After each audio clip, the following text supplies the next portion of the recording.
अरे कुमार भाई, पता है कल फिर से हमला हुआ और कुछ जानवर फिर से घायल हो गए। अरे क्या बात कर रहे हो भाई? क्या इस बार उसका कुछ पता चल पाया? नहीं भाई, लेकिन ये तो तय है कि वो अकेला बिल्कुल नहीं है, क्योंकि जिस तरह से वो हमला करता है ऐसा लगता है जैसे उसका पूरा काफिला उसके साथ हो। वो जो भी है उसका चेहरा एक दिन सामने आ ही जाएगा, लेकिन मुझे अभी चलकर जानवरों का पता करना होगा। चलो जल्दी से जंगल में चलते हैं। अरे नहीं नहीं भाई, हम जंगल में नहीं जा रहे। गब्बर महाराज ने पूरा जंगल पहले ही खाली करवा दिया है। हमने सभी जानवरों को हिमालय पर्वत की ओर पहुंचा दिए हैं। महाराज ने भी तुम्हें वहीं पर अपने पास बुलाया है। तब कुमार तुरंत अपने पिता के पास पहुंचा। कुमार बेटा, क्या रहा? तुम जिस काम के लिए गए थे क्या वो हुआ? नहीं पिताजी, सब बहुत डरे हुए हैं। सबने अपने सिपाही देने से इनकार कर दिया। दरअसल आज से 10 दिन पहले राजकुमार कहीं से वापस आ रहा था। तब उसने देखा जंगल में रहने वाले रामू का परिवार बैलगाड़ी से जंगल से बाहर की तरफ जा रहा है। तब राजकुमार ने उन्हें रोकते हुए पूछा, तुम रामू की माँ हो तो मैं भी तुम्हें अपनी माँ ही समझता हूँ, लेकिन तुम जंगल छोड़कर क्यों जा रही हो? आज से 10 दिन पहले जब मेरे जवान बेटे की मृत्यु हुई तो तुम सबने उसे अग्नि दी। मृत्यु होने के बाद तुम्हारे पिता ने मुझसे वादा किया। रामू के चले जाने का हमें भी बड़ा दुख है। वो इकलौता ही अपने बूढ़े माँ बाप का सहारा था। लेकिन तुम फिक्र मत करो, जब तक मैं राजगद्दी पर बैठा हूँ तब तक अनाज, चावल की बोरियां, जरूरत का सामान और कुछ सोने के सिक्के मुआवजे के तौर पर तुम्हारे घर तक पहुँचते रहेंगे। गोपी जी महाराज, तुम हमारे भरोसेमंद सिपाही हो। आज से रामू के माता पिता के घर तक मुआवजा पहुंचाने की जिम्मेदारी तुम्हारी है। गोपी जंगल से तो ढेर सारा माल गड्डी में डालकर ले जाता, लेकिन आज तक वो उसके माता पिता तक पहुंचा ही नहीं। तुम तो जानते ही हो बेटा, रामू के पिता चल नहीं सकते, वो अपाहिज है। इसीलिए हमने फैसला किया है कहीं जाकर मैं मजदूरी करके हम अपना पेट भरेंगे। हमारे होते हुए तुम्हें कहीं जाने की जरूरत नहीं है, चलो मेरे साथ। राजकुमार उन दोनों को लेकर महाराज गब्बर तक पहुंचा और उन्हें सारी सच्चाई बताई। तब राजकुमार के पिता गब्बर ने गोपी को वहीं बुलवाया। हम तुम पर सबसे ज्यादा भरोसा करते थे, लेकिन तुमने हमारा भरोसा तोड़ दिया। आज से हम तुम्हें अपने खास सेवक के पद से हटाते हैं। चले जाओ यहाँ से।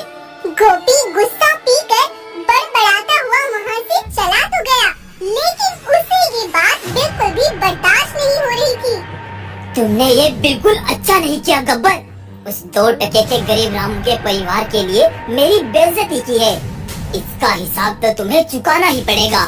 गोपी वहाँ से गुस्से से भड़कता हुआ जा ही रहा था। तब उसने मुड़कर देखा कि काले शेर के सर पर एक मणि रखी है, जिससे एक बड़ा जिन निकलता है।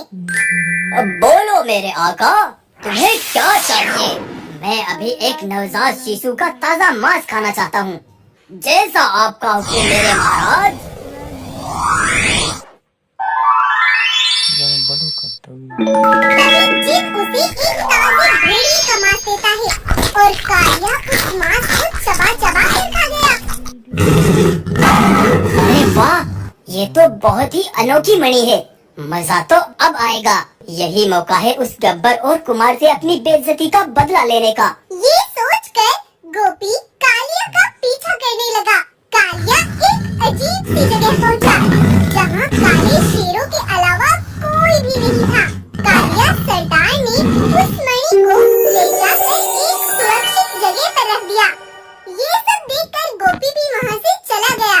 लेकिन अगली रात गोपी राजकुमार जैसी खाल पहनकर रात में ही कालिया की दुनिया में गया। गोपी ने देखा उस मणि की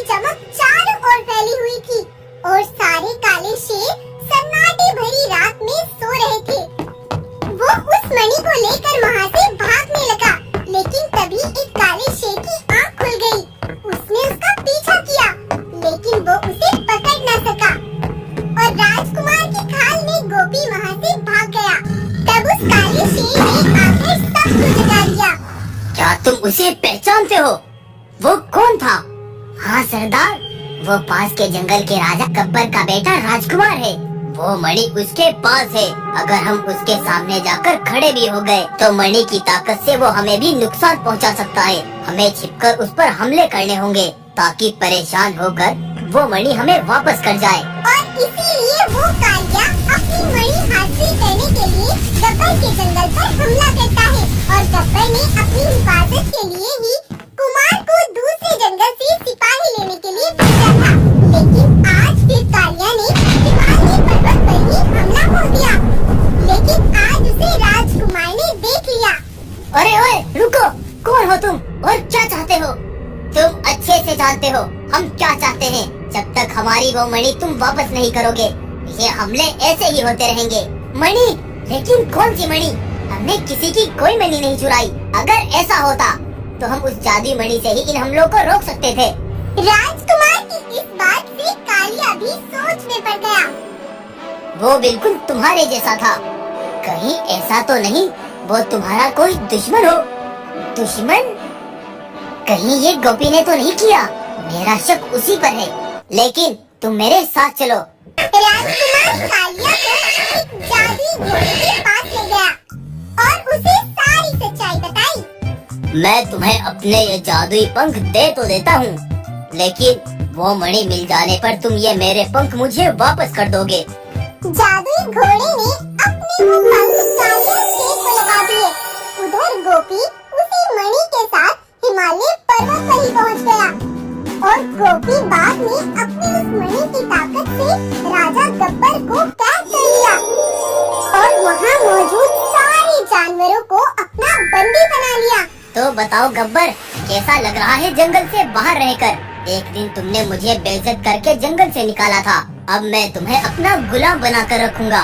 लेकिन तभी कालिया बड़े पंख फैलाकर हिमालय पर्वत पर ही पहुंच गया और उड़कर अपने पंजों में उस मणि को दबा लिया। तब कालिया ने उस मणि की शक्तियों से सारे जानवर और गब्बर शेर को आजाद कर दिया। गोपी को सजा के तौर पर कुछ महीने के लिए कैद कर दिया गया। कालिया शेर को अब उसकी जादुई मणि हासिल हो गई थी। उसने जाकर घोड़े के पंख भी